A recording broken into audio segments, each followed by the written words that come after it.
Good morning po sa inyong lahat sa Pilipinas at sa mga nanonood. Ngayon, chapter 12 po tayo ng Marcos. Ay pakikuha na po ng inyong mga Bible at atin po itong basahin at hilingin natin sa Diyos na turuan niya tayo na maintindihan ang kanyang salita upang ito ay ating maisabuhay. So let's pray po muna. Hallelujah. Dakilang aming Diyos, amang makapangyarihan sa lahat. Alam po namin, Ama, na pinagmamasdan niyo po kami sa lahat ng oras at kami sa oras na ito, humingi po kami ng patnubay at gabay sa banal na Espiritu, Ama. Sa ngalan po ng Panginoong Hesus, naturuan niyo po kami ng salitang ito at magliwanag po ito sa aming mga salita mong ito. Maraming salamat po, pinupuri ka namin, pinasasalamatan sa lahat ng ito sa pangalan ng Panginoong Hesukristo. Amen. Amen. So, chapter 12 po, chapter 12 ng Marcos. Ito po ay ang talinhaga tungkol sa masasamang magsasaka. Masasamang magsasaka. Sabi po dito, at tinuruan ni Jesus ang mga tao sa pamamagitan ng talinhaga.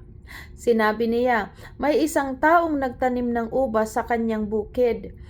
Pinabakura niya ang ubasan, nagpagawa ng pisaan ng ubas at nagpatayo ng isang tore. Pagkatapos, pinaupahan niya ang ubasan sa mga magsasaka at siya'y nagpunta sa ibang lupain. Nang dumating na ang panahon ng pag-aani ng ubas, pinapunta niya ang isang alipin upang kunin sa mga magsasaka ang kanyang bahagi. Ngunit sinunggaban ng mga magsasaka ang utusan, binugbog at saka pinauwing walang dala. Muling nagsugo ang may-ari ng isa pang alipin, ngunit ito ay hinampas sa ulo, nilalait-lait ng mga magsasaka.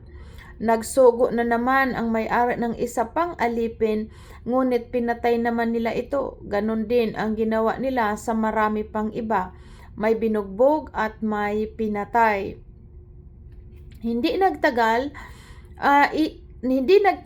iisa na lang ang natitirang maaring papuntahin ng may-ari, ang kanyang minamahal na anak. Kaya pinapunta niya ito sa pag-aakalang igagalang nila ang kanyang anak. Ngunit nag-usap-usap ang mga magsasaka. Iyan ang tagapagmana. Halikayo, patayin natin siya upang mapasa atin ang kanyang mamanahin. Kaya't sinunggaban nila at pinatay ito, at pagkatapos ay itinapon ang kanyang bangkay sa labas ng ubasan. Ano ang gagawin ng may-ari ng ubasan? Pupuntahan niya at papatayin ang mga magsasakang iyon, at ang ubasan ay ipamamahala niya sa iba. Hindi ba ninyo nabasa ang sinabi sa kasulatan? Ang batong itinakwil ng mga tagapagtayo ng bahay ang siyang naging batong panulukan. Ito'y ginawa ng Panginoon at kahangahangang pagmasdan. Nang mahalata ng mga Hudyo na sila ang tinutukoy ni Jesus sa mga talinhagang iyon, tinangka nilang dakpin siya, subalit hindi nila ito magawa sapagkat natatakot sila sa mga tao, kaya't umalis na lamang sila at iniwan si Jesus. So ito pong patalinhagang ito, dito natin ito mailalarawan na ito'y patungkol po sa Panginoong Jesus at sa Ama, na kung baga una, yung pagpaabot ng mensahe ng Diyos Ama, pagpadala sa sinasabi diyan mga magsasaka, ibig sabihin itong mga parisiyo po na ito, mga magsasaka, kasi halimbawa sa atin ang mga magsasaka ay mga manggagawa sa ubasan. Ngayon, itong mga pinauna, kumbaga na pinagkatiwalaan ng mga magsasaka, inalin tulad po ito patungkol sa Panginoong Hesus, na una nagpadala siya ng mga propeta, ang Ama, pero hindi nila ito pinakinggan, katulad ng mga ginawa nila na talagang ito ay mga pinapatay, hindi pinaniwalaan, hanggang sa itong ang kahuli-hulihan, ang pinadala niya ay ang kaisa-isang anak, subalit ganun din, ito ay sinabihan nila ito'y tagapagmana, kaya is kanilang ito ipinapatay. So nakita po natin na dito sa mga Hudyo na ito, yung mga punong pari, mga tagapagturo ng kautusan at mga punong bayan, na kung saan sila ang nagpapatay sa Panginoong Hesus. Doon po natin nakita na ito ang tinutukoy po dito, na ito yung mga masasamang magsasaka. Kaya sabi diyan, ano ang gagawin ng may-ari na kapag siya ay bumalik, which is sabi diyan na pupuntahan niya at papatayin ang mga magsasakang iyon at ang ubasan ay ipapamahala niya sa iba. Kasi nga po, itong mga tinutukoy dito mga Hudyo na ayaw paniwalaan ang Panginoong Hesus na siya ang anak ng Diyos at pinadala ng Diyos upang ipaabot ang kanyang salita at napagsisihan at talikuran ng mga tao ang mga kasalanan, subalit hindi ito tinanggap nitong mga Hudyong ito po at ng itong mga tagapagturo at mga Parisiyo, mga tagapagturo ng kautusan. Kaya yan, kumbaga nga, pinaunawa sa atin na sabi diyan, pinamana niya sa iba. Ibig sabihin, kasi sila po ang, nung sabi diyan, kaya't sabi po diyan, at ang ubasan ay ipinamahala niya sa iba. Kasi nga, kumbaga, una po ang dapat na mga unang-unang pinili talaga na naandun ang pangako ay ang patungkol dito sa mga Hudyo, pero sila ang hindi tumanggap. Kaya kita niyo po tayong mga hintil dati, tayo ang mga tumanggap. Kumbaga, kaya nga nasabi dito na, sabi diyan, ang batong itinakwil ng mga tagapagtayo ng bahay ang siyang naging batong panulukan. Ito'y ginawa ng Panginoon at kahangahangang pagmasdan. Kumbaga, na dapat ang mga naging pinaka-priority noon, nung panahon na yun, na para ito sa mga Hudyo, pero sila ang hindi naniwala. At dahil sa ginawa nilang iyon, kaparaanan na rin na nakarating po sa atin ang magandang balita ng salita ng Diyos. At sabi po dito nga yan, na actually nahalata, sabi diyan, alam nila na sila ang tinutukoy ng Panginoong Hesus sa pagsasalita niya ng patalinhaga, na sila yun. Kasi sila lang naman ang kumakalaban sa Panginoong Hesus at ayaw nilang paniwalaan na ang Panginoong Hesus ay ang sugo ng Ama. Kaya sabi diyan, ng mahalata ng mga pinuno ng mga Hudyo na sila ang tinutukoy ni Jesus sa mga talinghagang iyon, tinangka nilang dakpin siya. So ayan at makikita po natin ito na lagi silang nag-iisip na kung papaano nila maipapapatay ang Panginoong Hesus. Subalit dahil hindi pa nga nakatakda at hindi pa yun ang oras, kaya lagi po ito'y hindi natutuloy ang kanilang balak, kasi may nakatakda talaga at nakapropesiya ang araw at oras ng kamatayan ng Panginoong Hesus sa panahon na yon. Ang sunod po ay ang pagbabayad ng buwis. Ilang Parisiyo at ilan sa mga tagasunod ni Herodes ang pinapunta kay Hesus. Kaya lumapit sila sa kanya at sinabi, Guro, nalalaman po namin kayo'y tapat at walang kinikilingan. Pantay ang pagtingin ninyo sa lahat ng tao at itinuturo ninyo ang tunay na kalooban ng Diyos para sa tao. Pero po, tingnan nyo itong mga salitang ito, ang gusto lamang nito, siluin nila ang Panginoon, subukin ang Panginoong Hesus, nagkukunwari lamang sila na mga pagtatanong, pero ang purpose nila ay siluin ng Panginoon. Sabi diyan, nais po naming itanong kung labag sa kautusan ang magbayad ng buwis sa emperador, dapat po ba kaming magbayad ng buwis o hindi? Alam ni Jesus na sila ay nagkukunwari lamang. Kaya't sinabi niya sa kanila, bakit ba ninyo ako sinusubok? Bigyan ninyo ako ng isang salaping pilak. At siya nga ay binigyan nila ng salaping pilak. Kaninong larawan, nakapangalan ang nakaukit dito? Tanong ni Jesus sa kanila. Sa emperador po, tugon nila. Sinabi ni Jesus, ibigay ninyo sa emperador ang para sa emperador at sa Diyos ang para sa Diyos.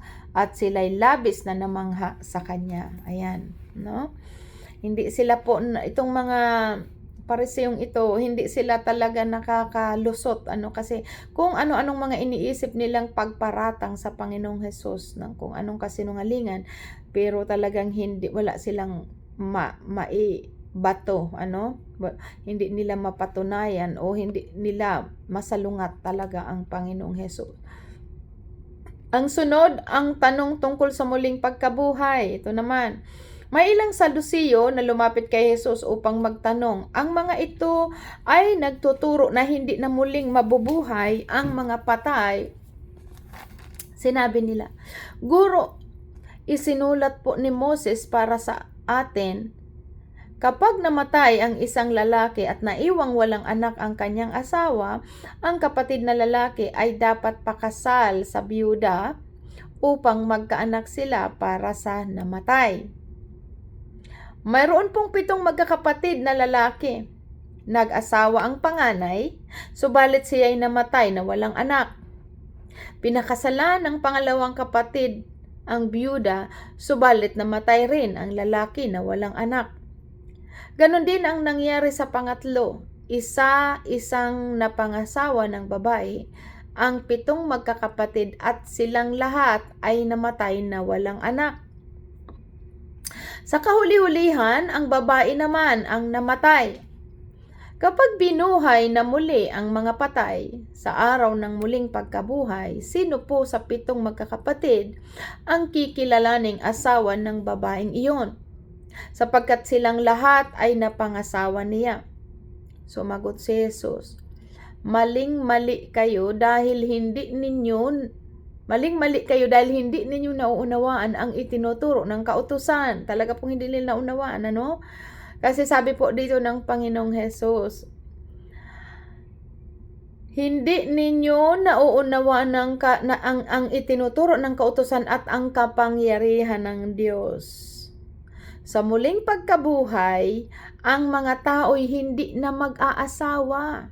Wala na pong pag-aasawahan sa langit, Sabi diyan, hindi na mag-aasawa, sila'y magiging katulad ng mga anghel sa langit. Kasi nakita po natin, nabasa natin dito sa pahayag, na ang gagawin doon, magpuri na lang na magpuri. Verse 26, Tungkol naman sa muling magpagkabuhay, hindi na ba ninyo nabasa sa aklat ni Moses, sa kasaysayan ng nagliliyab na mababang puno, ang sinabi ng Diyos sa kanya, ito ang sinabi niya, ako ang Diyos ni Abraham, Diyos ni Isaac, at Diyos ni Jacob. Ang Diyos ay hindi Diyos ng mga patay, siya ang Diyos ng mga buhay. Talagang maling-mali kayo. Kasi ang tinutukoy kasi nila dito, pagkamatay daw, pag binuhay muli, sino ang mapapangasawa ng babaeng iyon, na kung lahat sila, yung mga naging asawa ay namatay at pag binuhay muli, sino ang magiging asawa? Kaya pinaunawa dito ng Panginoong Hesus, hindi ganon ang katuruan at ang kapangyarihan ng Diyos, dahil sa muling pagkabuhay, wala ng pag-aasawa. At sinabi dito ng Panginoon, siya ay Diyos ng mga buhay. At hindi siya Diyos ng mga patay. Kasi ang tinutukoy po dito, siya po ang Diyos ng eternal life at wala na pong kamatayan. Dahil wala na, winakasan na, awawakasan ang kamatayan. Sa panahon na may pagkabuhay, wala ng kamatayan. Kaya nga yung tinutukoy sa atin, 2 bagay. It's either na ang tao mapunta sa eternal punishment or eternal life. Wala na pong kamatayan. Kaya sinabi dito ng Panginoong Hesus, siya ay Diyos ng mga buhay at hindi ng mga patay. Ang sunod, ang 2 pinakamahalagang utos na ito ang dapat nating laging tatandaan. Ito, ang kanilang pagtatalo ay narinig ng isa sa mga tagapagturo ng kautusan at naroon. Nakita niyang mahusay ang pagkasagot ni Jesus sa mga Sadusiyo, kaya siya naman ang lumapit upang magtanong, alin po ba ang pinakamahalagang utos? Sumagot si Jesus, ito ang pinakamahalagang utos. Pakinggan mo, Israel. Ang Panginoon na ating Diyos, siya lamang ang Panginoon. Ibigin mo ang Panginoon mong Diyos ng buong puso mo, buong kaluluwa mo, buong pag-iisip mo, at buong lakas mo. At ito naman ang pangalawa, ibigin mo ang iyong kapwa gaya ng pag-ibig mo sa iyong sarili. Wala nang ibang utos na hihigit pa sa mga ito. Dito pinalob yung 10 Commandments po, malinaw ginawang dalawa. Kasi sa dalawang ito, makukovered po ang lahat na hindi ka magkasala kapag ang Diyos ang sinunod natin ng lahat ng buong pagkatao natin. At ang sunod ay ang magpag-ibig natin sa ating kapwa. Kasi hindi ka gagawa nga ng anumang masama sa iyong kapwa kung mahal mo ang iyong kapwa, kung iniibig mo. Kaya ginawa itong dalawa na lamang yung 10 utos. Kasi walang nakakagawa noon. Hindi magagawa iyon iinisa yung pag-utos na ginawang dalawa. Ang mahalin mo ang Diyos ng buong kalakasan, buong pag-isip at buong pagkatao, at ibigin mo ang iyong kapwa gaya ng pag-ibig mo sa iyong sarili.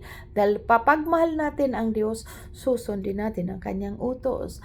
Ngayon, kapag yun na nga, ang utos ng Diyos ay ang mahalin ang kapwa. Kaya kapag ginagawa natin ito, dito nakapaloob ang pagsunod sa Diyos. Wika ng tagapagturo ng kautusan, tama po guro, totoo ang sinasabi niyo, iisa nga ang Diyos at wala nang iba maliban sa Kanya. At higit na mahalaga ang umiibig sa Kanya ng buong puso, buong pag-iisip at buong lakas, at ang umiibig sa kapwa gaya ng pag-ibig sa sarili. Kaysa magdala ng handog na susunugin at iba pang mga alay. So yan ang pinakamahalaga. Nakita ni Jesus na maganda ang sagot nito, kaya sinabi niya, hindi ka na nalalayo sa kaharian ng Diyos, at mula noon ay wala nang nangahas na nagtanong sa Kanya.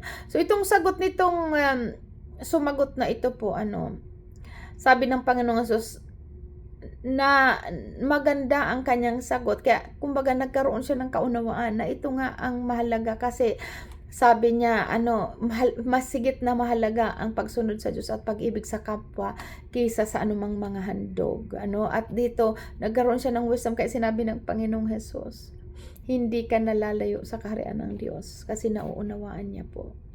Ang sunod, ang tanong ni Jesus tungkol sa anak ni David. Habang si Jesus ay nagtuturo sa templo, sinabi niya, bakit sinasabi ng mga tagapagturo ng kautusan na ang Kristo ay anak ni David? Yan yung sinasabi nila na anak ng tao, kasi nga tinatawag siya minsan, Jesus, anak ni David, Jesus, 'di ba? Anak ng tao. Na ito ang sinasabi, paliwanag dito ng Panginoong Jesus.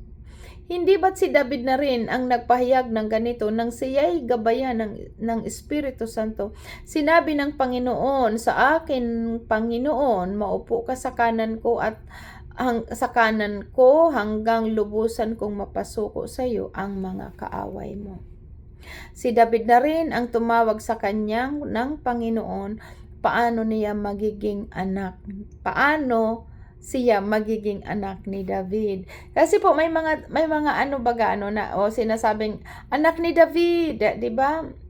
Or anak ng tao ginagamit kasi nga ang Panginoong Jesus nagkatawang tao.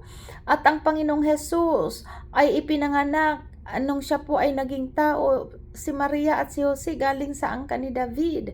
Pero napakalino po sa mga kasaysayan na siya po ay nagkatawang tao. Kaya nga hindi siya tao, nagkatawang tao lamang. Verse sunod 37, sabi dito, ang sunod, babala laban sa mga tagapagturo ng kautusan. Napakaraming tao ang malugod na nakikinig sa kanya. Sa kanyang pagtuturo, sinabi ni Jesus, mag-ingat kayo sa mga tagapagturo ng kautusan na mahilig magpalakad-lakad na suot ang kanilang mahabang damit at gustong-gustong binabati ng may paggalang sa mga pamilihan. Ang gusto nila ay ang mga natatanging upuan sa mga sinaguga at mga upuang pandangal sa mga handaan Yan yung mga gusto nila, yung mga upuan sa harapan, mga sila yung ina-acknowledge ng tao, yan yung mga gustong mga laging pupurihin ng tao, kaya sabi dyan ng Panginoon, mag-ingat kayo sa mga tagapagturo ng kautusan. Ang gusto nila ay mga natatanging upuan sa mga sinagog at mga upuan ng pandangal at sa mga handaan. Inuubos nila ang kabuhayan ng mga byuda at sa mahaba nilang dasal ay mga mapagkunwari lamang. Dahil diyan mas mabigat na parusa ang igagawad sa kanila. Yan po yan yun yung mga punong pari, di ba?